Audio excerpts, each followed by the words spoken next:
Patrick Bateman, if he had been born in like 2004, could have been such a great like alpha male get rich quick TikToker. Hello, and welcome back to A Bit Fruity. I'm Matt Bernstein. I'm so happy that you're here. On March 22nd, just under a month ago, I was scrolling on Twitter when I came across a video, when you came across a video, when we all came across a video of an Instagram influencer I had never heard of before, even though he already had at this point 8 million followers, now, by the way, up to 14 million, named Ashton Hall. Ashton is an extremely fit 29-year-old man living, apparently, in an ultra-modern, barely furnished Miami apartment.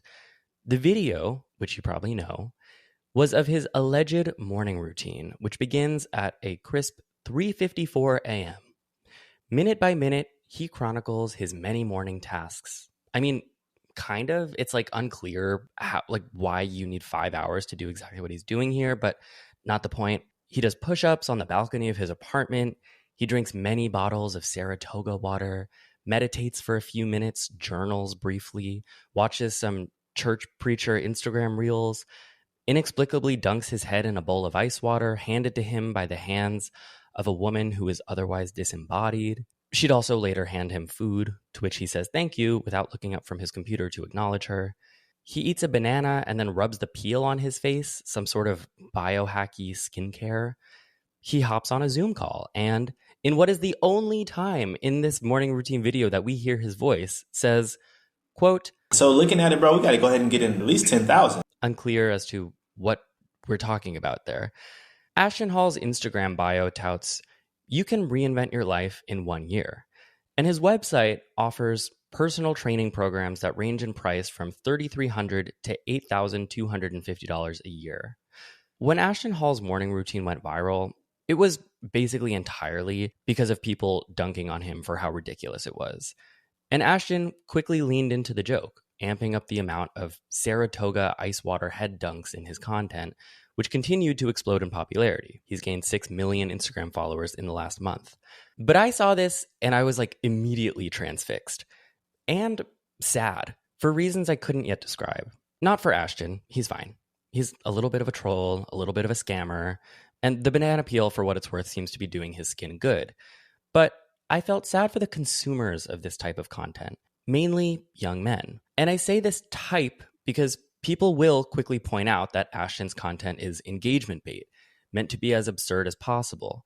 But isn't part of why it connected with us because it taps into a type of bro culture that most of us, especially those of us who are very online, are already familiar with? You know, the biohacking, life hacking, self-optimizing, divinely enlightened worlds of Joe Rogan and Andrew Huberman, and honestly, maybe even Andrew Tate. An article about the morning routine video was written in The Cut and asked, are men okay? And the answer is, I think we'd all agree, no. But I wanted to interrogate why. What is this modern masculine obsession with self, quote unquote, improvement and constant, quote unquote, productivity doing to young men? Is it actually, as some people have told me, just an emphasis on self-care that could actually be good? Or is something more nefarious at play? These are the questions I want to get into in today's episode.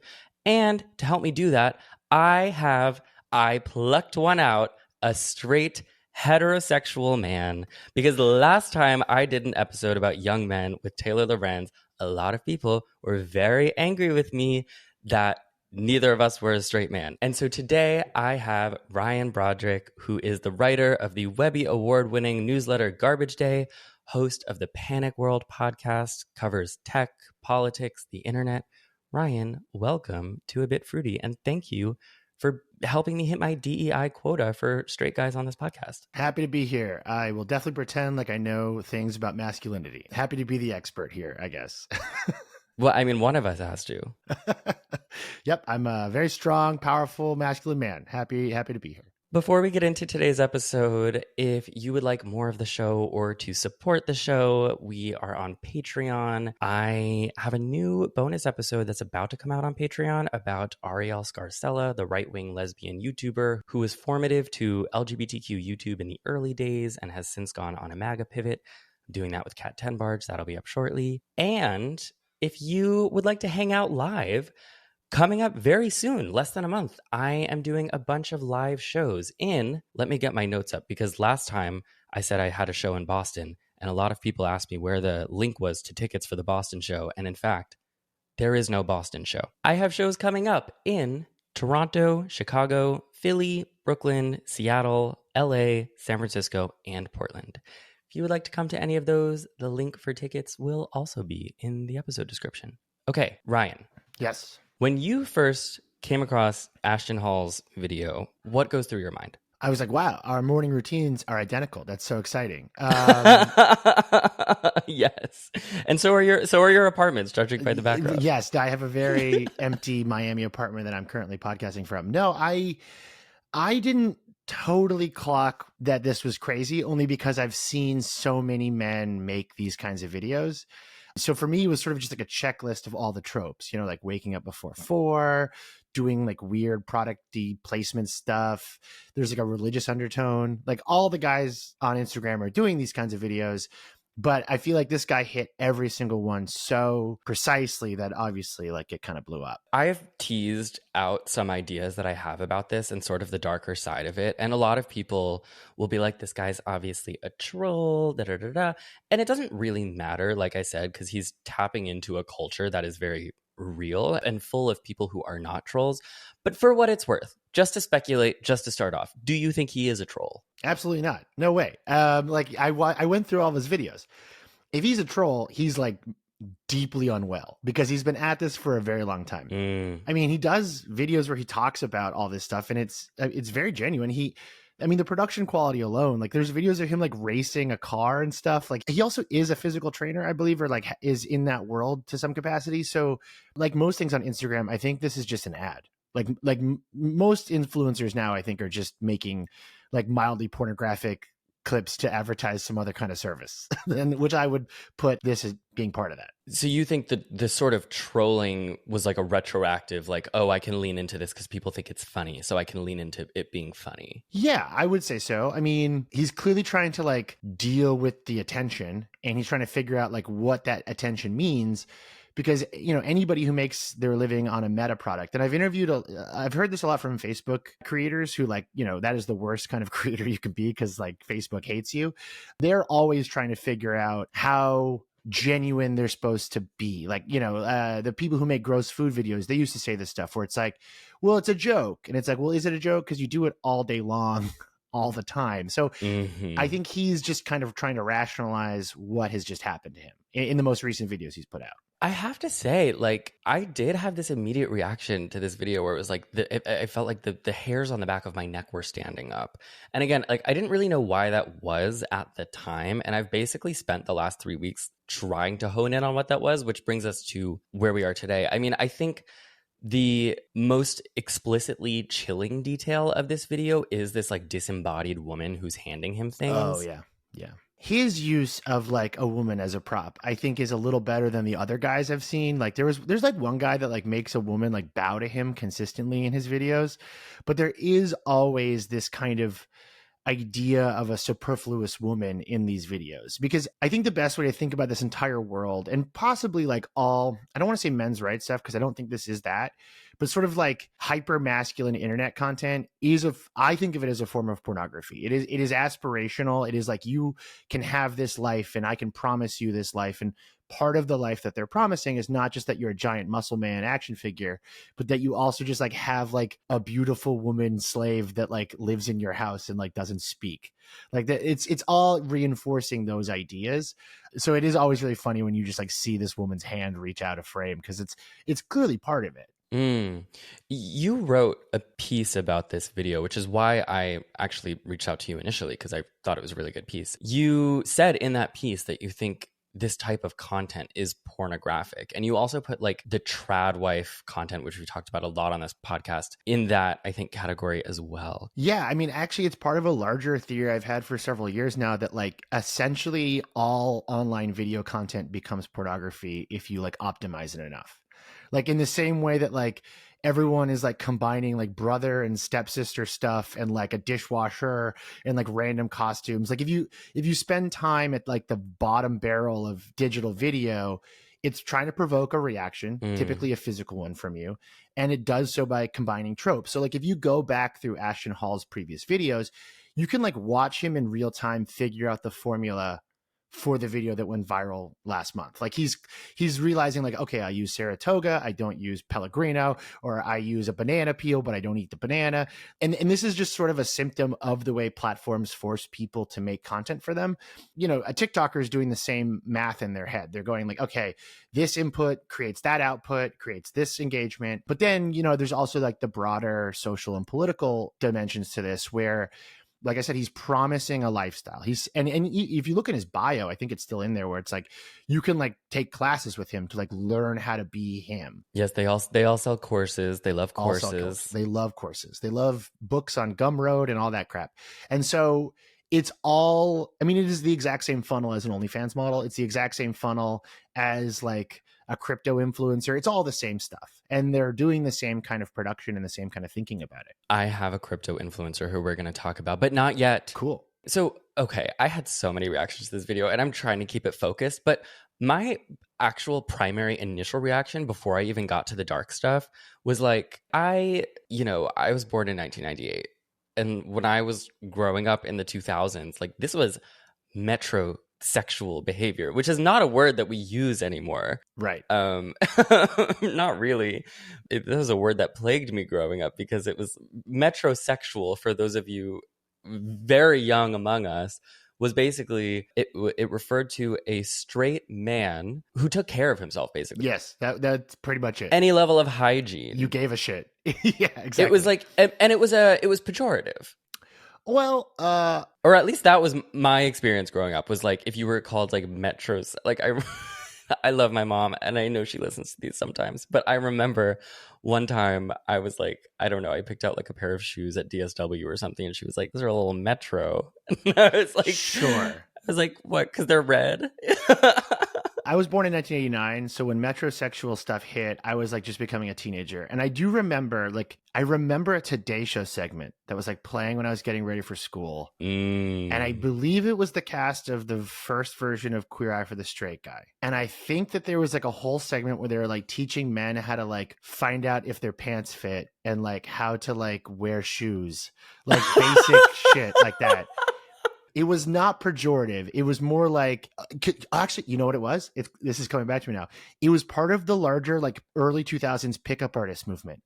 There was this whole wave of like straight men who, because of like, I honestly think it's like because of like post-feminist hookup culture in the 2000s, there was this idea that like men now had to like actually try to like meet women. And so like every couple months in the early 2000s, there would just be like another thing on the news being like, men are trying to look good. Why is that happening? It became pejorative because like everything sort of curdles, right? But I don't remember it being super negative to begin with. Well, and I also think that in certain contexts, as was the case for me, like it could just be a way to call someone gay. 100%. And that's what it became almost overnight. Like, yeah. And especially like the level of hygiene. I mean, I don't even know if you could call what Ashton Hall does hygiene, because it's not actually hygienic. It's just performative nonsense. But like that level of performative hygiene would get you called metrosexual or gay or whatever.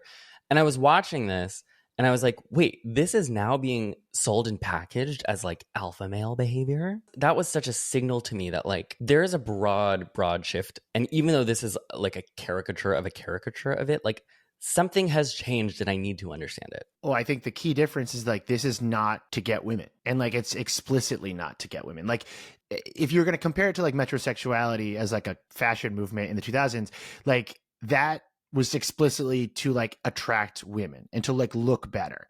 This is saying, no, you can just like be a jacked up muscle man and like do like B2B e-commerce sales and make a lot of money.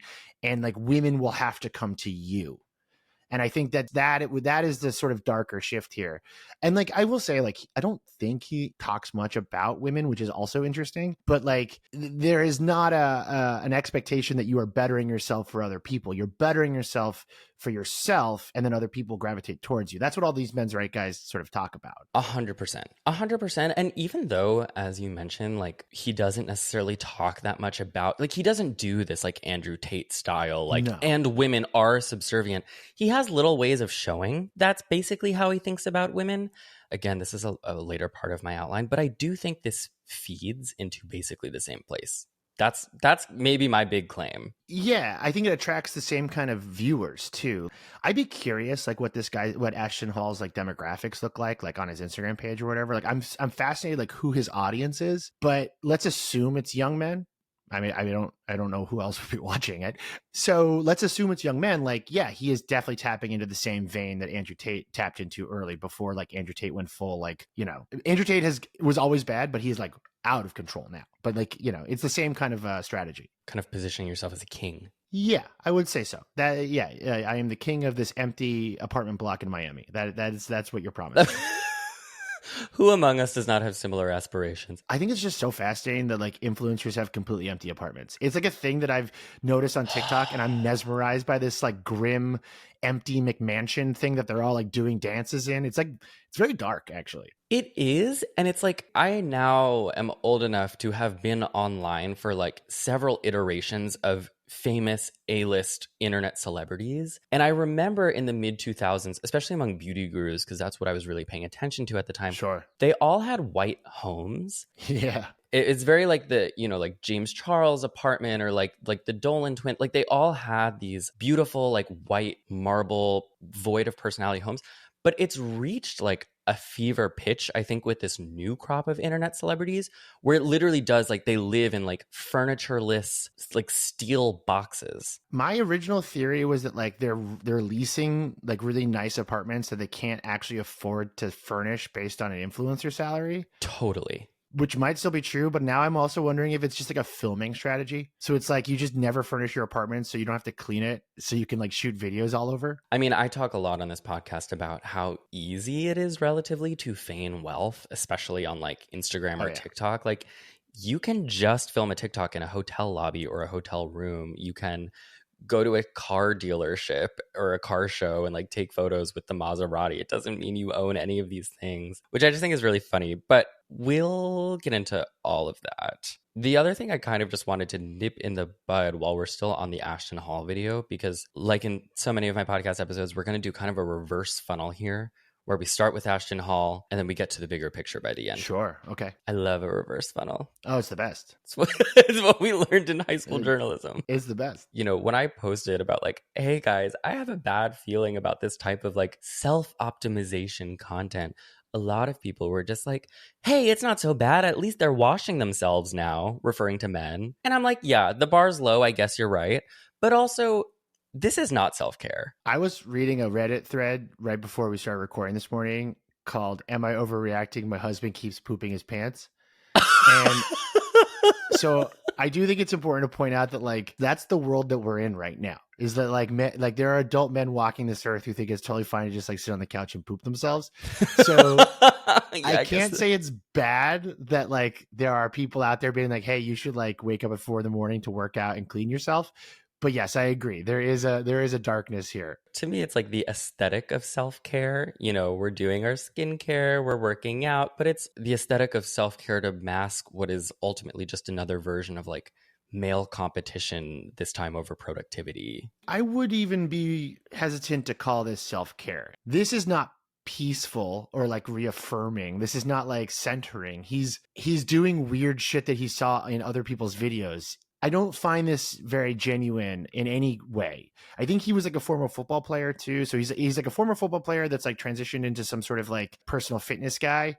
And so all of this to me is just like overly performative. You're not going to feel good living like this, I don't think. I mean, I've never dunked my face in Saratoga sparkling water before, so maybe that's the secret. Things that look like self-care, to your point, aren't always. I think part of the point of self-care is that you're feeling good, you're relaxing your mind. I mean, what we see in not just Ashton Hall's videos, but kind of this entire brand of like biohacking self-optimization content, it's like suffering as a virtue, and like, look how much I can do on, you know, how little sleep I get, you know, and it's all about like punishing yourself, and that's supposed to like translate to like proving your masculinity. It's fascinating because it's so uniquely American. I read about this a lot, but I've spent a lot of time living outside of America, and like this kind of stuff is like uniquely American. And I think it kind of gives us a hint towards like what's actually happening here. And my two theories are, one, because of the lack of healthcare in this country, there's like a really weird personalization of wellness that has happened. So like we believe that like our health is our responsibility. And the internet sort of obviously inflames that feeling. And then I think the second one is like the ultimate American sickness of all, which is like the Protestant work ethic. So like what happens when you take like the productivity guilt that lives inside of every American and you apply it to like a people who can't get healthcare? It's like, oh, I have to be militant about my wellness and about my body and about my life because that's all that I've got. So I think that also goes on to sort of explain like all the other sort of health pseudoscience stuff that's flying around the web right now in this country, because it's like people want to believe that there's a personalized way to deal with these things. And guys like Ashton Hall slot right in there, where it's like, if you believe in Jesus and you wake up at 4 a.m. and rub bananas on your face, like you're going to be a muscle man. You know, everything in this podcast always comes down to like, we just need like to tax billionaires and get healthcare. Honestly, it would solve about 80% of our social problems. I truly believe that. But the internet obviously is, I think, a larger sort of force here where it allows you to kind of like transmit your ideas to other people, see their ideas, combine them with yours. It spreads, it acts like a trend. So this stuff becomes like really inescapable on Instagram because it's trying to target you. Like I learned to cook during the winter and I got really good at it. So I gained a lot of weight. So now I'm like on a diet plan.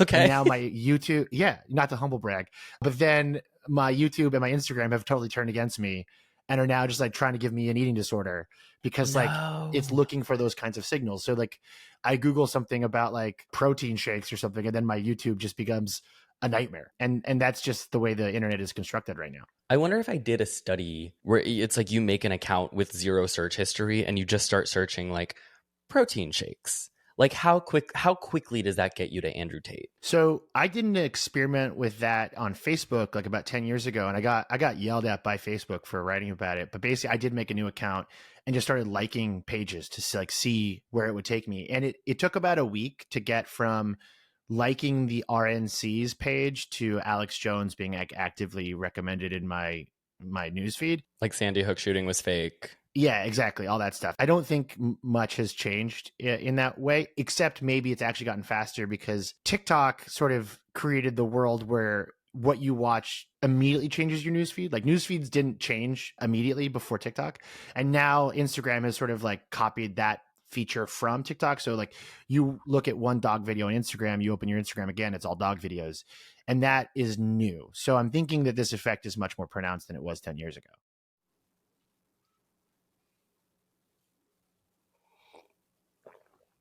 Thank you. Quick shout out to Rocket Money for sponsoring this episode. One thing that has really gotten to me lately is every time you hear about a new show that you might be interested in, it is somehow on a streaming service that you don't have yet. Even though you already have all of them. Nope, just kidding. There's a new one and you don't have it. This new show's on WeWoo, new spin-off series on Mubi Premium. It bothers me, but clearly not enough that I don't keep signing up for all of them, at least not for 1 month at a time, because I, unfortunately, will follow RuPaul wherever she forces me to go. But it gets hard to keep track of monthly expenses and remember which things I've canceled and which things I might accidentally still be paying for, even if I don't need them anymore. That is where Rocket Money comes in. Rocket Money is a personal finance app that helps you find and cancel unwanted subscriptions, monitors your spending, and helps lower your bills so you can grow your savings. The app analyzes your bills, gives you a dashboard where you can see everything you're paying for in one place, and helps you cancel the subscriptions you don't want anymore with just one click. Rocket Money has 5 million users and has saved them a total of $500 million in canceled subscriptions, saving members up to $740 a year when they use all of the app's features. If you would like to try Rocket Money, you can head over to rocketmoney.com/fruity to sign up. That is rocketmoney.com/fruity. Thanks so much to Rocket Money, and now let's get back to the show.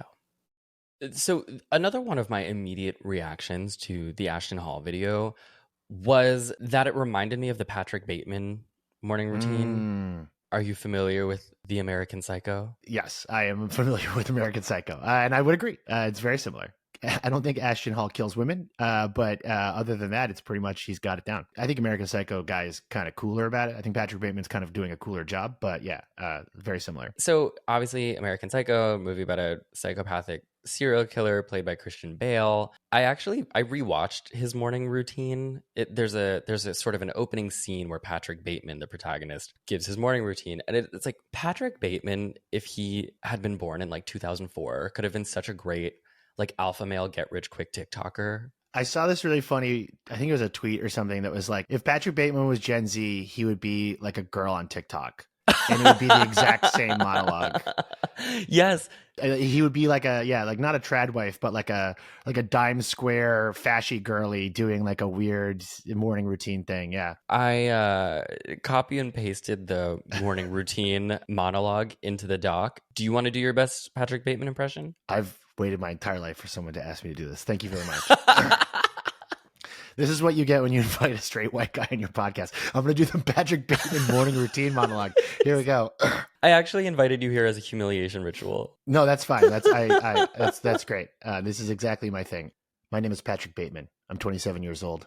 I believe in taking care of myself and a balanced diet and a rigorous exercise routine. In the morning, if my face is a little puffy, I'll put on an ice pack while doing my stomach crunches. I can do 1,000 now. After I remove the ice pack, I use a deep pore cleanser lotion. In the shower, I use a water-activated gel cleanser, then a honey almond butter scrub, and on the face, an exfoliating gel scrub. Then I apply an herb mint facial mask, which I leave on for 10 minutes while I prepare the rest of my routine. I always use an aftershave lotion with little or no alcohol because alcohol dries your face out and makes you look older. Then moisturizer, then anti-aging eye balm, followed by a final moisturizing protective lotion.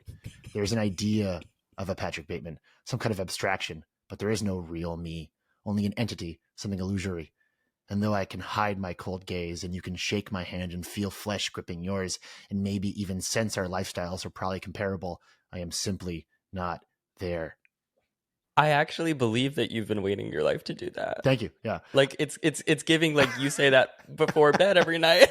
Yep, It was a little too good. I invite women over from Tinder and then I just perform that for them and I say, okay, you can leave now. I've got what I need, so you can go. I've done the monologue. This is an incredible document to read now because like I have literally just heard people do like an upbeat version of this on TikTok. Like this is just a normal thing. Yeah, it's literally this with like with like Gale playing in the background or something. Yeah, there's like a Gracie Abrams song playing in the background, and you're just like being like, oh wait, hold on, be like, my name is Patrick Bateman. I'm 27 years old, and I believe in taking care of myself and a balanced diet and a rigorous exercise routine. You know, and then you just start listing your moisturizers, and it's like, yeah, this is just like how beauty influencers talk. Well, and the thing with American Psycho and this scene in particular is it's parodying the excesses of consumerism, but it's also parodying this like that this behavior is like antisocial. Well, yeah, it's like filling a deep void inside of him that like because he like doesn't exist as a human being. Yeah. Well, I mean, we're in a very similar time to when American Psycho is set. You know, it's set in like the height of the Reagan 80s. He's a finance guy. He doesn't care about anything other than like material wealth and the appearance of material wealth. Mm-hmm. We're in the second Trump administration. There are a lot of people in this country who only care about as you said, filming a Maserati at a car dealership on Instagram to make it look like you're wealthy. Like these things are cyclical and we are absolutely in Patrick Bateman's America right now. Although I don't think Patrick Bateman would have social media. I feel like he'd be really weird about social media. Like it's too like self-effacing to open the camera on yourself. This brings me into the next portion of my outline, which I just called isolationist and asocial masculinity. And this is kind of where I get into some of the meat of what that Ashton Hall video made me feel and what I think it's tapping into insofar as like the troubling nature of being like a young male online today. The more I read about these types of videos and the influencers who make them, the more I zeroed in on what about Ashton Hall's video was so harrowing to me, which is loneliness. Male loneliness, you might say. Oh no, I mentioned male loneliness. The comments are already getting angry from all sides. But, you know, I put something on my Instagram stories about this Ashton Hall video, and I was like, I am so transfixed, and I find this so dark. And I got a lot of different replies, but one really stuck with me. Someone just replied to my Instagram story, "This isn't the worst thing ever. It just seems very lonely to me. I'd be unhappy if I were him. I need family. Not me. Yeah, you'd be fulfilled? I love being completely alone. So, okay, I think the loneliness dimension is important here. But before we get there, I do think there's a weird aesthetic thing with influencers where they're clearly shooting in like liminal spaces early in the morning or like, alone in their apartment. And so their videos do feel very isolating. And I have to imagine they're not living their lives that way. Like this guy has like a team, like you can see them sometimes in the videos. But because of the fact that like, there's so many people like Ashton Hall doing effectively amateur video shoots all the time, and they don't want people in those videos. It's like the Stark influencer like European monument shoot. Like the influencer goes to like the Trevi Fountain at like 4 a.m. to make sure there's no one else in the photo. And like that is really strange. Like that's a really strange hallmark of modern internet content. But yes, also by the nature of that, you do get a lot of men who are very isolated being like, oh, like that guy lives in complete isolation as well. But he seems really jacked. So like that seems cool to me. So yes, I think there's a couple things happening here, but I agree with you that, it's women's responsibility to fix male loneliness. I think, don't listen to your commenters. Wait, no, don't listen to your commenters. Yeah, your government mandated girlfriend. No, You are a straight man on the gay podcast. They're not going to sense the sarcasm, Ryan. We have to be very clear about what the intonation is here. No, there is something very pathological about kind of the men who seek out content to make them feel more isolated. It's a very weird feedback loop that you can see them sort of talking about on like incel forums and stuff, which like I've frequented for work, to be very clear. For work. Yeah, like for work. They're weirdly self-aware. Like these guys are weirdly self-aware. That's why I spent like a year of my life thinking and researching and talking about Bi Sister, the beauty guru scandal, for work. Sure. No, that's totally a normal thing. Yeah. But yeah, no, so they're these already very lonely men that seek out content to sort of reaffirm their loneliness, because to cure their loneliness is like so horrifying to them that like they can't imagine it. I was reading an essay by Derek Thompson in The Atlantic that was very widely circulated called The Antisocial Century. Did you read this? I have, yeah. Derek Thompson's great. The Antisocial Century is this essay just basically about how we're choosing to isolate ourselves more than ever. And he talked a little bit specifically about the morning routine video, not this one from Ashton Hall. Interestingly, the essay was published months before the Ashton Hall video went viral. But like I said, this is a genre of content, right? I think it's very, very like Rogan adjacent. And he wrote this: if the protagonist is a man, he is typically handsome and rich. We see him wake up. We see him meditate. We see him write in his journal. We see him exercise, take supplements, take a cold plunge. It's actually like prophetic that the Ashton Hall video would go viral like after this was published. But what is most striking about these videos, however, is the element they typically lack: other people. In these little movies of a life well spent, the protagonists generally wake up alone and stay that way. We usually see no friends, no spouse, no children.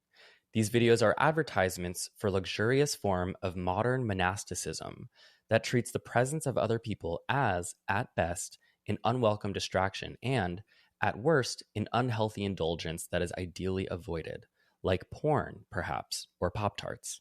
So where do you think loneliness and isolation sort of fit into the lifestyle sales pitch these influencers are making? Because you mentioned earlier, like, this is not to get women. Right. Or maybe it is to get women, but it's not to attract them. No. Maybe you get them as an end result because you're so powerful and godly, but you're not doing this to make yourself flattering to women. It's fascinating. And it's fascinating to look back at the shift. Like if you think about the earliest forms of kind of like what we would call influencer content, like in the MySpace era. I mean, if you imagine it in your head, it's like blurry party photos. Like you're bragging that you're surrounded by people. And this is even true of like men's rights stuff, where the pickup artist guys, who I would sort of say are like the beginnings of what Ashton Hall is now kind of doing. The photos of them are like at bars surrounded by women. Sure. It's like the Hunter Moore. Hunter Moore would be the worst example of this. Yeah. Or like Dan Bilzerian. Dan Bilzerian is actually a fantastic sort of middle ground here where... Okay, thank you. Let me stop guessing. Let me stop guessing. No, you have a much bad... Yeah, you know all the bad guys. Okay, so like if you think about If you think about like Tucker Max, hope they serve beer in hell. Wait, what? Don't even worry about it. It's just it was a New York Times bestseller, and it's a part of our history that we should just never think about again. Sure. But like if you think about the early pickup artist days, it's like similar to the MySpace influencer stuff, where it's like, look, I'm bragging because I'm in a cool club and I'm surrounded by people. And then you think about like the middle ground between where we are now and then, which would be Dan Blazarian, which is I'm surrounded by women, but I'm surrounded by women on private jets. I'm surrounded by women in small hotel suites. I'm surrounded by women in sort of like these very antiseptic environments that I've sort of created. You know, you're starting to become more hyper real. And now you're getting to the point, and I think COVID is probably part of this, where it's like, I'm not surrounded by anybody. I am just a muscle man in an empty house. I think COVID is part of that, but that evolution was already happening without COVID. Like this desire to sort of just make it totally focused on yourself. And I don't know if that's an algorithmic change over time. I don't know if that's like just we're all lonelier, so we're gravitating towards more isolating content, but it is something that has been evolving since the early 2000s. I think it's a political worldview, though, too. What do you mean? Making everything about the individual versus the collective. I think when I saw that Ashton Hall video, and I was so like, honestly, like kind of shaken by it, not to be like dramatic, not to be like, you know, but yeah. What I read into all of this type of content, the biohacking, the wellness, the whatever, especially with the masculine angle, because there's a women's version of all of this, right? With like the trad wife culture and the 100%. crystals and like how that leads into a far right pipeline of its own that we've talked about in other episodes. But I think especially with the masculine angle, this emphasis on stoicism and what some people call broicism. But it's like, you can't depend on anybody. So it's not worth investing in anybody, right? You can't depend on friends. You can't depend on relationships. You can't depend on family. You can only depend on yourself. And so you should spend all of your time investing in yourself. And when I posted about this stuff and I was reading a lot of replies, a word that came up a lot was narcissism. And I think that can apply, but it's also just so lonely. And I think it ties into what you said about like the fact that we don't have healthcare, so that healthcare becomes an individual project that you take into your own hands, and that these influencers, like, you know, are exploiting that fundamental lack that all these men have and, you know, sneak in there to sell you something. I think the selling you something thing is really crucial here too, where it's like social media as it exists now is effectively just like a series of casinos, right? And it's a casino for attention. It's a casino for actual money, for power, for political influence. And so all day long, you're posting stuff on something like Instagram, I think being one of the worst here, where you are posting something hoping the algorithm chooses you. And then all of a sudden you've been chosen and you get money and you get access and all the rest of it. And so when you're in a world like ours right now, where there's so much, you know, financial and social inequality, instead of having some sort of collective response to that, the social media platforms are saying, actually, no, like if you continue to compete in this marketplace that we've set up for attention and for money and for whatever it is, like you won't even have to play the game anymore. And this is something the writer Max Reed wrote about after Kamala Harris lost last year. A theory that he's put forward that I think is pretty riveting is the amount of influencers that think like small business owners now means that like the Democrats have like a serious political problem, because like anyone making their money on the internet is either an LLC or an S Corp or whatever it is. And they think like the petit bourgeoisie. They think like a small business owner, which is an inherently conservative mindset. Do you want to say a little more about that? Absolutely. Like, you might hate Trump all you want as an influencer, but if he says, I'm going to get rid of income tax, and you're living on a margin of like 1% as a social media influencer, a part of you is like, I would love to not have to pay income tax, because like the margins for influencers are very small. And most of these people are making money off of multiple services strapped together that are all confusing come tax day. We're recording this on tax day. And so there's an inherently conservative, and, you know, I make my money on the internet, and every tax season, I'm like, do I really need to have like drinking water and like sidewalks? And like, do I, you know, like there's that dark part of you because you're part of this system. And whenever there's a new social ill to deal with in America, it's really hard to talk about it online, because what if you just sort of like went so viral, you never had to think about it again? And that is kind of the promise of every platform right now, a promise that Ashton Hall is tapping directly into, which is if you do this to the exact degree that I'm doing it, you'll be so powerful and wealthy and physically fit that you won't have to worry about a single problem in this country ever again. And it's not true. Of course it's not true. Yeah. I know. Well, I just feel the need to say that. I'm not yelling at you. I'm just saying, yeah, of course it's not true. Yeah, no Yell way. at me, Ryan. I dream of being yelled at by a straight man. Look, I've done the Patrick Bateman monologue, and now I'm going to yell at you about taxes. You've invited a 35-year-old man onto your podcast. This is how it's going to work. To yell at me in the Patrick Bateman voice, it taps into something I've been needing since I was a small boy. In the Antisocial Century, Derek Thompson also talks about this idea that young men especially, are experiencing what he calls needlessness, which is this idea, right, that like men, like all people, you want to have purpose and you want to feel needed by the people around you. You know, you want to feel like you're filling some void, whether it is financially taking care of your family or, you know, looking after friends or kids or what have you.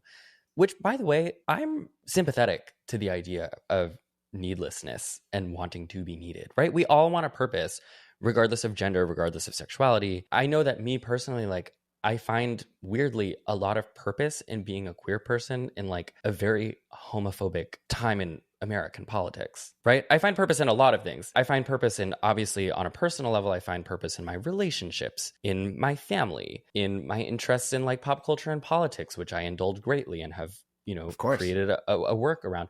But I also find like a fundamental purpose in like justice and wanting justice for, you know, queer people and for like my community. I'm really sympathetic to the idea that like it could be very hard and strange, especially to be like a teenager and not understand what your purpose is. But as Derek Thompson discusses in this essay, being needed requires having people around you to need you.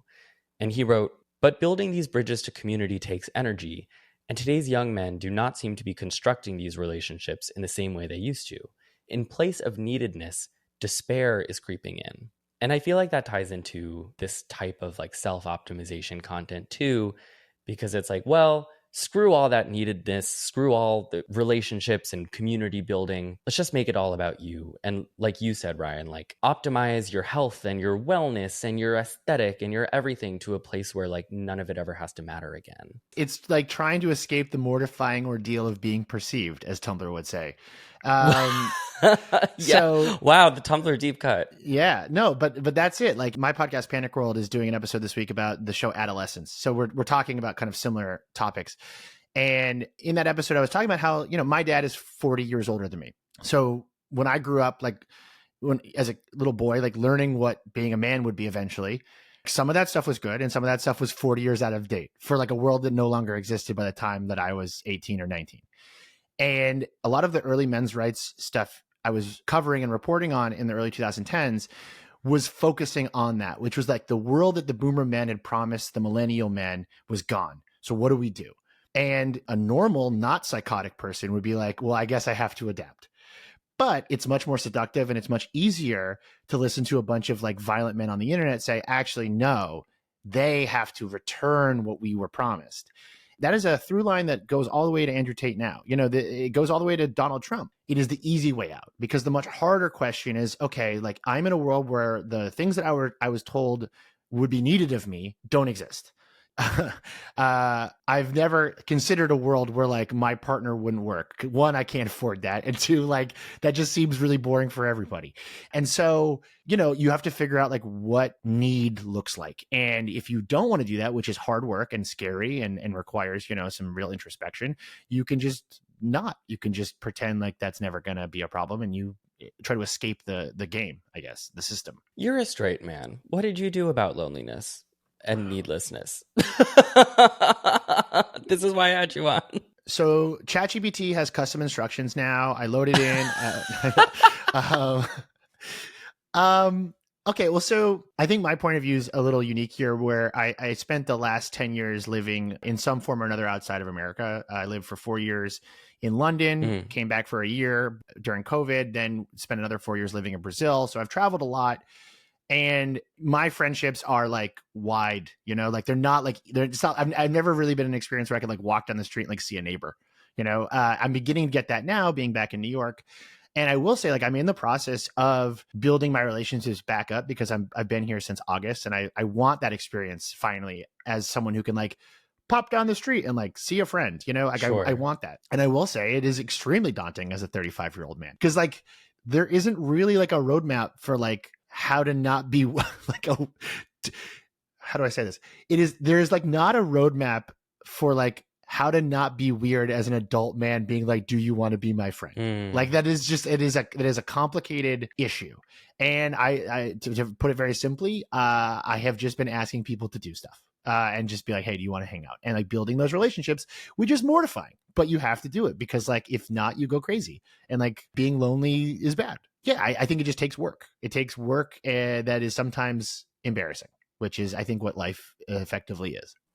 Embarrassing interpersonal work. I'll be your friend. Thank you. I live uptown, but I'll be your friend. Wait, how far uptown? This is why we have the male loneliness crisis. Because I'm in Brooklyn, so like I don't know if that's gonna work. Men in Brooklyn, you know what? Fuck your male loneliness crisis. Men in Brooklyn don't even want to come uptown anymore. I tried to date a girl who was living in the Upper East Side once, and I might as well have just been doing a long distance from like a different country at that point. It's tough. See, just as I'm starting to like get my sympathetic claws into the male loneliness crisis, you tell me you don't want to travel 30 minutes to see a woman. Ryan, what do you want me to do here? No, but in all seriousness, I think it is just you have to take the initiative, and a lot of men on the internet are terrified to do that. Quick break from the show to give a huge thanks to Blue Land for sponsoring this episode. I like my apartment to look nice. Moreover, I like the things that I use to make my apartment look nice to look nice. When you live in a smaller space, as so many of us do in New York, you have to work a little harder to make things not look cluttered, to not have random unsightly objects stick out at you. And bottles on bottles and bottles on bottles and bottles of cleaning solutions and soaps and laundry pods always sticking out at you.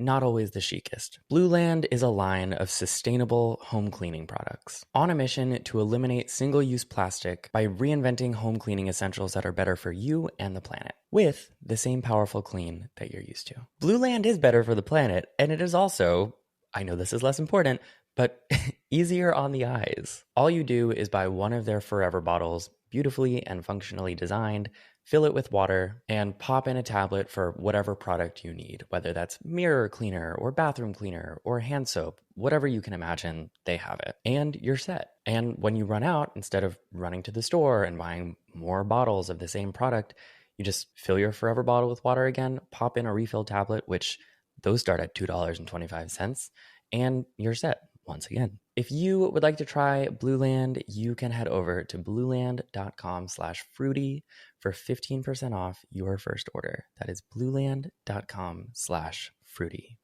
Thank you so much to Blue Land. And now let's get back to the show. Another thing that I can already, I like that I construct these episodes now around like what pushback I think I will get and then trying to proactively combat that pushback. I was gonna say your listeners are intense. I don't get this kind of thing from my audience. This is wild to be a part of. I'm trying not to mess with you actually because I want to see the pitchforks, but I'll be polite. No, I'm kidding. I mean, we got a good group here. We do. Okay. We do. Okay. I want to vouch for anyone who listens to this podcast. I appreciate you. Please don't come for me. I'm very sensitive. Please don't do that. It's honestly, though, it's not even people who listen to this podcast. It's like people who end up listening to this podcast because of like some algorithm. Like, for example, I made this whole episode about how like Gwen Stefani is promoting this like Peter Thiel funded anti-abortion prayer app and how she went from this like quasi-feminist figure in the late 90s, early 2000s to like participating in the project of American fascism today. Sure. And then like a tweet went viral about that episode from some like Christian who was just like, this gay guy talked for an hour and a half about how Gwen Stefani is a fascist because she's Catholic. And I'm like, this is what I have to contend with. Yeah. So anyway, something that I know that people will comment on this video, especially young men, are people being like, what's wrong with wanting to wake up early? What's wrong with wanting to squeeze productivity out of every day? Whatever. And my answer to that is nothing. Nothing is wrong with those things. I try to get the most out of every day. I forego maybe like the banana peel rubbing. I looked it up. It doesn't do anything. It's a total misunderstanding of how antioxidants work. Wait, actually, interlude. What is that about? What's the banana peel about? There's a TikTok bit of misinfo that's been spreading for months that you can absorb antioxidants through your skin. Nice. So they eat the banana and then they rub the peel over their face to like get extra antioxidants. But actually, if you want those antioxidants, you can just freeze the banana and then blend the whole thing. That's what I do. It works pretty well. Yeah, we love a banana smoothie. Yeah, but you eat it with the peel. You blend it with the peel. It's very sweet. But you know what? Having a banana smoothie does not make people feel like they're biohacking. It doesn't look good on camera either. It's very boring. What I want to point out here is just that there's nothing wrong with doing any of these things. Even if you want to like squeeze a fucking banana all over your skin, I honestly don't care. I honestly am happy for you. Kinky.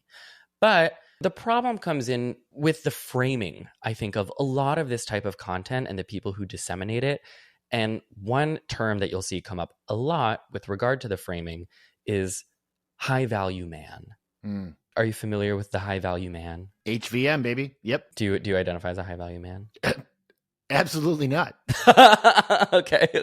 I mean, it's all part of like the weird incel habit of like ranking men types, you know, like Sigma male, alpha male. Like they love categorizing. They love sort of like figuring out where they are in the hierarchy of the world that they've envisioned. So high value man is like very important for them. And what is a high value man? I was trying to figure out like which came first, whether this is an Always Sunny in Philadelphia reference that has been lost to time, or if the Always Sunny in Philadelphia episode was referencing the internet thing. And I can't actually figure out which is which, but the high value chicken or egg. I believe this is in some way a reference to the dentist system and demonstrating value. But what I can't remember is if that is making fun of a thing that already existed at the time online. But for those who haven't seen it, Dennis Reynolds has like an extremely predatory system for meeting women.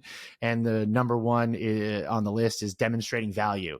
Basically, the idea is like you have like attributes that are extremely valuable in the sexual marketplace. Because once again, this is all sort of about fitting a capitalistic model over attraction.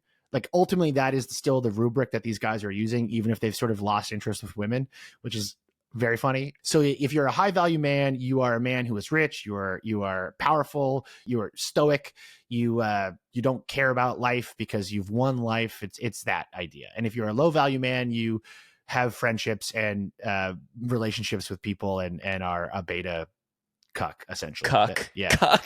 Yeah. Those are the two types of men. I love tapping into incel language. It does unfortunately feel sometimes pretty good to like call someone a cuck. Like calling JD Vance a cuck feels really good. And I like doing it. And we have to introspect about why that is. I know. You know, as I mentioned, there's nothing wrong with wanting to like wake up early and like squeeze the juice out of your morning routine, whatever. But so much of this content, what it's selling young men is the idea that doing this will make you a high value man, which implies that there are low value men, right? These influencers are conning you into believing that like doing this type of stuff makes you better than other people, that other people who aren't as like disciplined as you are with your crazy morning routine or your crazy gym routine or your crazy whatever Christian journaling rituals, whatever, they're beneath you. And that if you don't do it, then you are also not reaching some like imaginary potential as a man. Right. And I think it's a worldview that makes you meaner to others and then also to yourself. It's inherently fascist, I would say. Say more. I think it's an inherently fascist worldview. I mean, to imagine that you are superior and that people are inferior, and then you're going to codify that. I mean, that is literally just, it's a very authoritarian fascist mindset. And to see it sort of applied to gender is so interesting because what we are talking about is sort of gender extremism, whether it's trad wives on one side or muscle men on Instagram on the other side or whatever you want to call them. Like, and to sort of categorize them based on the quality that you are. I mean, yeah, that is just like Aryan Brotherhood bullshit 2.0. I think the simple test is like, if you are, here's the like, am I being fascist test? I think simple. If you are ranking the quality of people based on attributes that they cannot change, you have found yourself in a very dark and fascist place. So if you are saying like there are certain kinds of men and we can categorize all of them, and then we can rank them based on qualities that they cannot change about themselves, or if they have to change them, like they have to change them to the way we want them to change. Congrats. you are at best a fascist, and at worst possibly talking about eugenics. Like you are out of control, and you are also just a weird person. Like that's a really weird, bad thing to be doing all day long on the internet. So if you see that kind of language, you should say like, I don't know. I don't know about this one. But that way of thinking, right, tell me if I'm wrong or tell me if I'm being too like dramatic, but like that way of thinking underpins so much of this like content, not specifically from Ashton Hall, but from all of this. Like this is a huge ecosystem of content. I mean, I've seen it in astrology videos. This is so baked into the way social media in 2025 functions. Part of it is like the identity, not identity politics, but sort of the emphasis on identity in the 2010s, where you have like, what kind of person are you quizzes, right? And so there was this real fascination on social media with like your identity. But over time, the identities that we were creating for ourselves, I'm a 90s kid, I'm an 80s kid, like all that crap. I'm a Disney adult, all of that has boiled. Three genders. Yeah, the three genders. But all of that stuff over time has curdled and boiled down to effectively just like men and women. And now you just have huge chunks of the internet talking about the kind of men and women you are. And it's a very strange place to be in. And I see it like in all kinds of contexts that 10 years ago, you just wouldn't see that kind of stuff. But we've become very gender essentialists post-COVID, it seems like. But I'm hesitant to blame it on lockdown. I don't know why it sort of lines up that way, but something happened. Something happened in the last 5 years. Now the whole internet is sort of bifurcated in this very bizarrely like gender authoritarian way that is, I don't know. I don't get it, to be honest. Well, and between the financial incentives for small business owner-esque influencers to become Trump supporters and this sort of like gender essentialist, high value, low value ranking of men, the vast majority of the types of male influencers making, self-optimized content are outspoken Trump supporters. 100%. And like, that's not a coincidence. No, I've struggled over the last couple months to sort of define the Trump political project, because like he doesn't really have one. He's not very coherent. But in the last like couple weeks, I feel like I've sort of come into this understanding that like there's effectively a pyramid scheme, like an MLM that's running with Trump at the very, very top, and essentially like gender essentialism running all the way through it. So like the fact that like Trump, this month is trying to use the tariffs to like redesign the global economy to be whatever he wants it to be.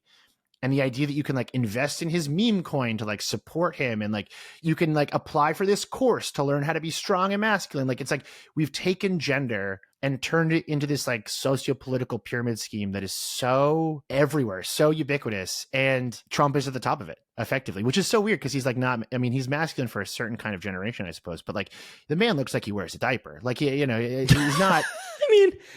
Yes, and like not to be like a little too libbed out, but like the spray tans are constant.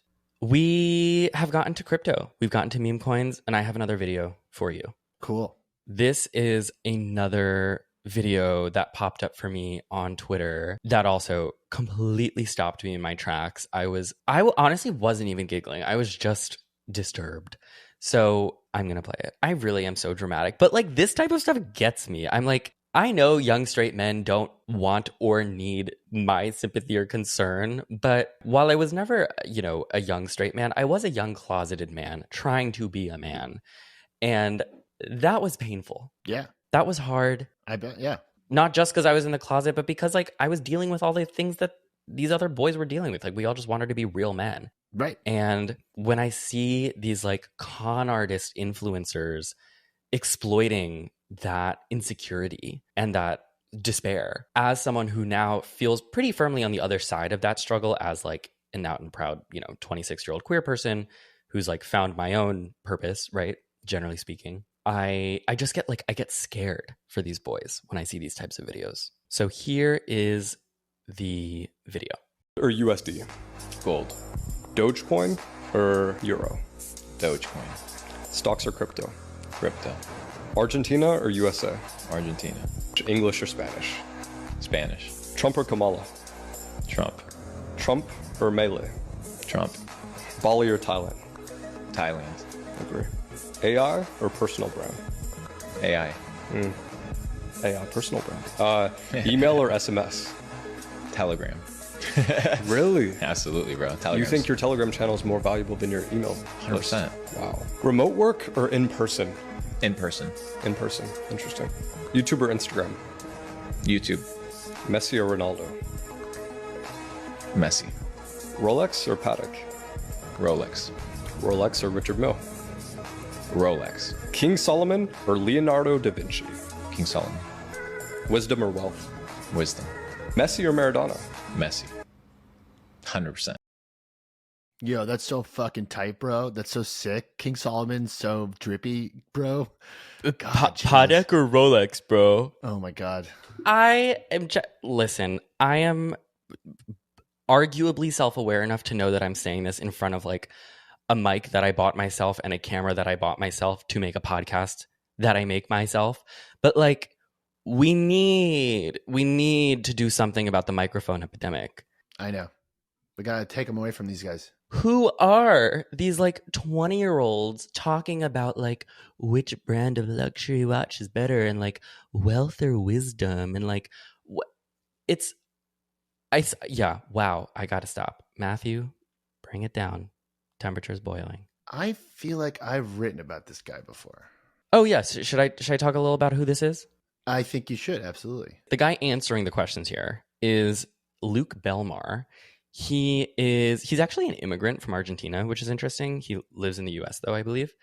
And he's just like another one of these get rich quick influencers in his 20s. He has over 600,000 followers on Instagram and on Twitter. He sells a course called Capital Club. Hell yeah. The names are always so funny. It reminds me like it's so sick. the names are always so funny. In the episode I did with Taylor Lorenz and Kat Tenbarge about how conservatism is kind of infiltrating pop culture, we talked about this like old money aesthetic Instagram content club called the Tuxedo Club. Uh-huh. The names are just always very on the nose. Yeah, so talk about what's going on here and what you see in that video. It's just a run through of like every meme in the crypto world. I used to cover crypto for like a couple of finance magazines during the early pandemic era, and all these guys are obsessed with dumb bullshit that like does not matter, and they use it to kind of virtue signal to each other. And all of his answers are like just a run through of that. Like the fact he's from Argentina is interesting because like he says that he likes Javier Milei, the like anarcho-capitalist that is running Argentina into the ground right now. Yeah, these guys are just like, they're effectively gamblers. They're effectively just like degenerate gamblers that use crypto as a way to sort of like elevate that a bit. And they all talk the same weird way too. Like, hey, yeah, look, Hey, yeah. Welcome to A Bit Fruity. Yeah, they have just like dead shark eyes, and they're always like dressed like a professional snowboarder at like crypto conferences, being like, I love Dogecoin a lot, and I think it's sick to like work in Latin America. And yeah, it's really strange. It's a really weird vibe. I tweeted about this the same time I tweeted about the Ashton Hall video. I wrote, similarly, can't stop thinking about, not to read my own tweet. I know that's like, do it. But like, I just felt, I don't know, I still feel that these questions that I felt when I tweeted this, but I wrote, can't stop thinking about this. What is masculinity now? A fixation on the personal brand, cosplaying wealth none of these people actually have, pseudo-intellectualism, feels like a direct result of Rogan and Trump. And, might I add, Luke Belmar, outspoken Trump supporter. He posted just the other day, actually last night, I was on his Twitter, and he posted a photo of Trump shaking hands with the president of El Salvador, where they were discussing, of course, putting American residents into Salvadorian prison camps without trial. Luke Belmar wrote, "Dream Team?" ? And it's just so dark. Because Luke Belmar isn't even talking about women. No. He's not talking about like women in the way that Andrew Tate is, but it's politically resulting in the same place. But even Andrew Tate, interesting enough, has sort of abstracted the women out of a lot of his work. I imagine it's because he's also trying to downplay like charges of human trafficking in a Romanian court right now. But all of these guys have realized that, okay, so my theory is that like these guys are slowly abstracting what they're doing away from getting women while also becoming more outwardly conservative, because the outward conservatism sort of answers the women question. Right? Like this was a huge thing around the tariffs where like all these guys on X were being like, with tariffs, we can crash the economy so women can't work anymore, so they have to marry us. Oh, we don't say X on the A Bit Fruity podcast. I'm so sorry. Unfortunately, I have to, just for like journalism rules. I won't here, but I normally do, just so I can, because I like to differentiate between Twitter and X, because to me, they're different websites, but that's okay. Oh, sure. Actually, yes. Luke Belmar is firmly using X. That's what I mean. That's true. That's true. All right. Sorry. Go on. It's okay. Yeah. No, some people are passionate about it. It's totally fine. But for me, I'm always like, okay, Twitter was a thing. It's not that thing anymore. Passionate dead namer of Elon Musk's website. Yes. It's, it's just complicated. So so like you saw all these guys on X like being like, oh, the tariffs are good because they'll crash the global economy and then women won't be able to work anymore and they'll have to marry us. And like I saw, hundreds and hundreds of posts like about this. And I think that sort of ties into the kind of lack of women in this kind of content, which is like you don't really need to promise men a way to meet women if you can just hijack the planet and force women to date them or be with them or whatever. So yeah, you can focus on meme coins. You have more time to focus on crypto. The things that really matter. Right. Dogecoin. And Luke Belmar is also, at least according to Instagram comments, friends with Ashton Hall. Incredible. I was on Luke Belmar's Instagram last night, just like, prepping my notes.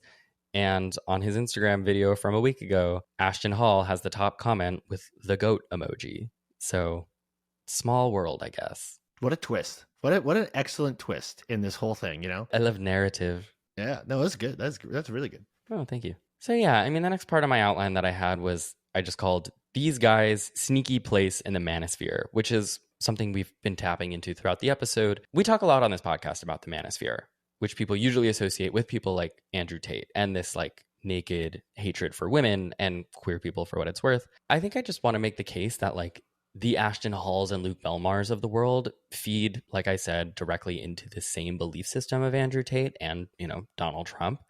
And I actually think they have the capacity to do it to way more young men because the obviously unsavory parts of the manosphere aren't immediately presented in this type of content. Can I quote your essay? Yes, sure. But thank you for asking. Yeah, no problem. Because sometimes it feels really weird. I totally get it. Subscribe to Garbage Day, everyone. Link in the episode description. Guys like Hall are everywhere, with vast libraries of masculinity porn meant to soothe your sad man brain. Non-sexual, usually, gender-based content, like the tradwives of TikTok, target your desires in the same way normal porn does. Unrealistic and temporarily fulfilling facsimiles of facsimiles that come in different flavors depending on what you're into. There's a guy who soaks his feet in Coke. A guy who claims he goes to a gun range at 6 a.m. A guy who brings a physical book into his home sauna.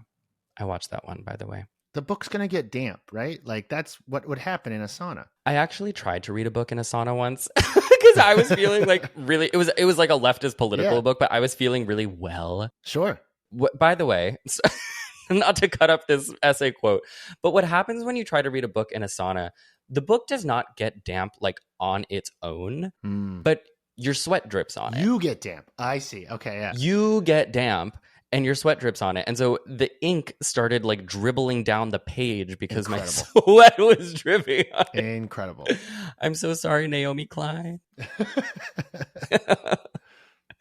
So to continue. A guy who's really into these infrared sleep masks and appears to have some kind of slave woman who has to bow to him every morning before he takes it off.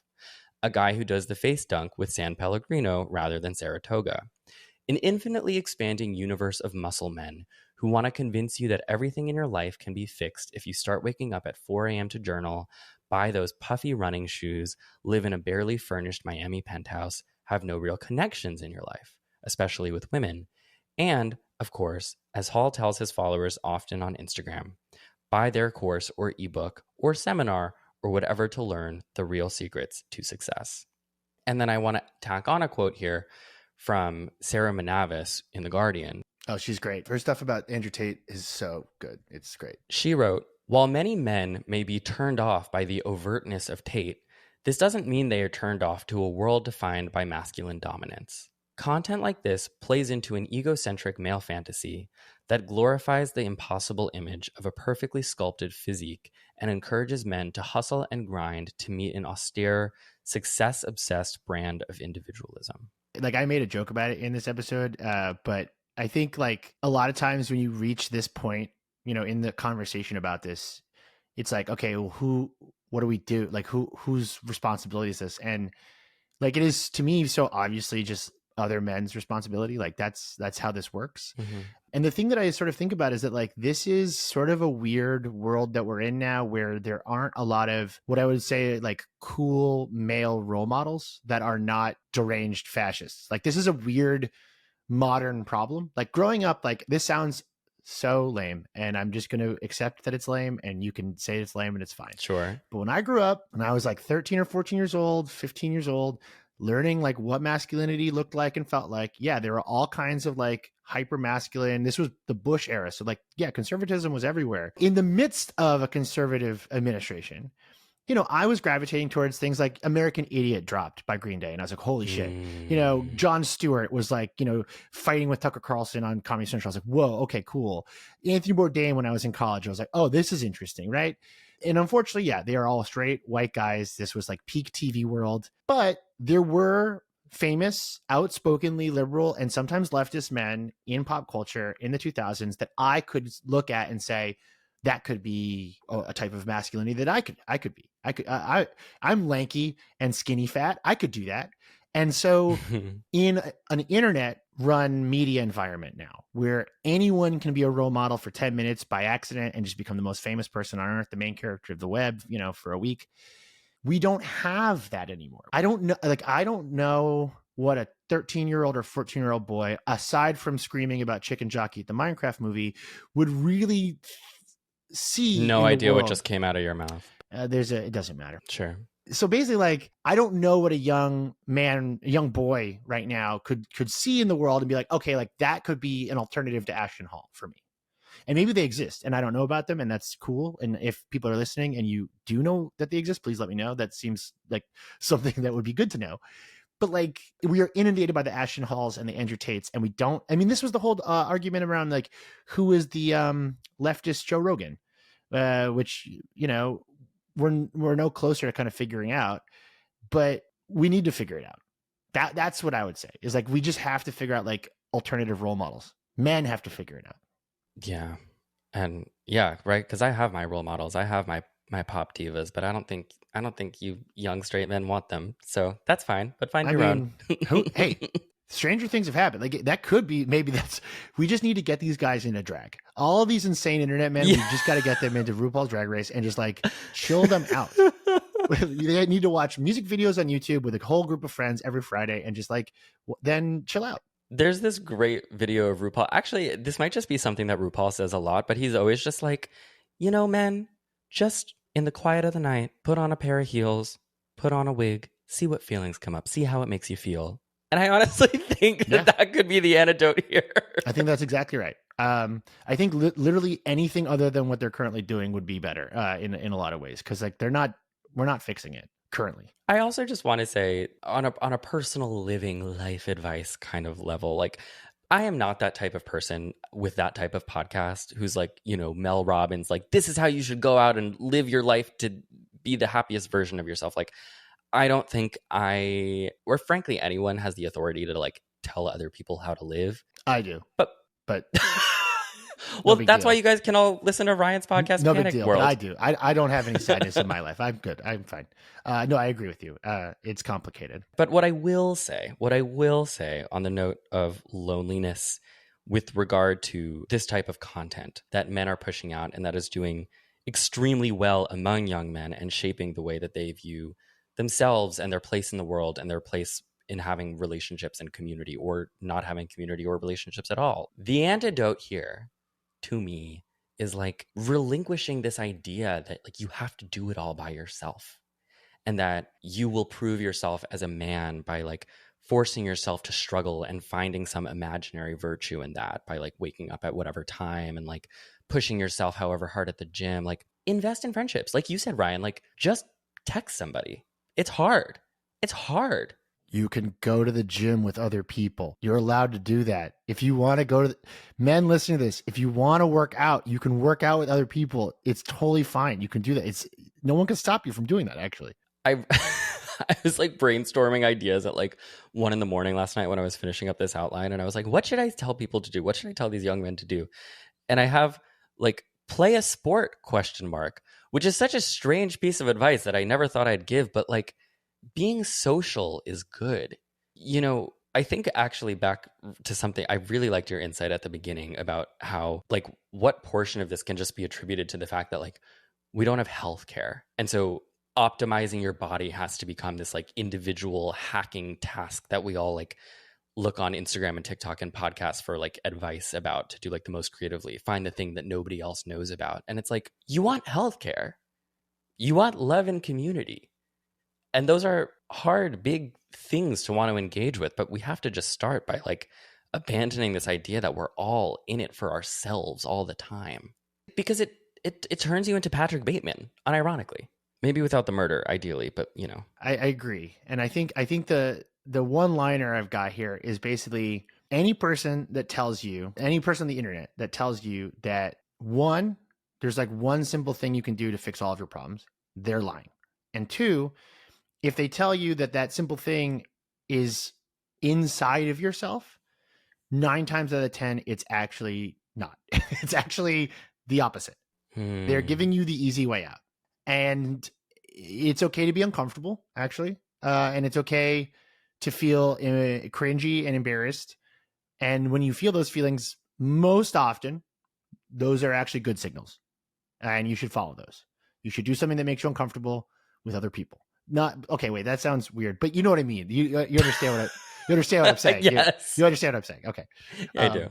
I mean, hey, but yeah, that would be my sort of my main thought, I think. Ryan, I have one last question for you before we wrap up the podcast. Sure. Rolex or Patek? I wear an Apple Watch that has a decibel. It has a decibel alert on it, and so it lets me know if the room I'm in is too loud. That's what I mainly use it for. That's great. That's great. Yeah. Thank you so much for joining today, for shedding your straight guy insight. Happy to help. Where can people find more of you? My newsletter, Garbage Day, you can find it at garbageday.email. My podcast, Panic World, is on any app you use for podcasts. And you can find me on Blue Sky and Instagram under the name Ryan Hates This. Thank you so much for making it this far in today's episode. I hope you enjoyed. I hope you could laugh a little bit about how absurd everything has gotten, but also maybe that we can learn something together and that we can maybe share a little bit of hope. I don't know. Maybe I'm being too optimistic. Who knows? I love you. And until next time, stay fruity. Nice. Yeah, that was great.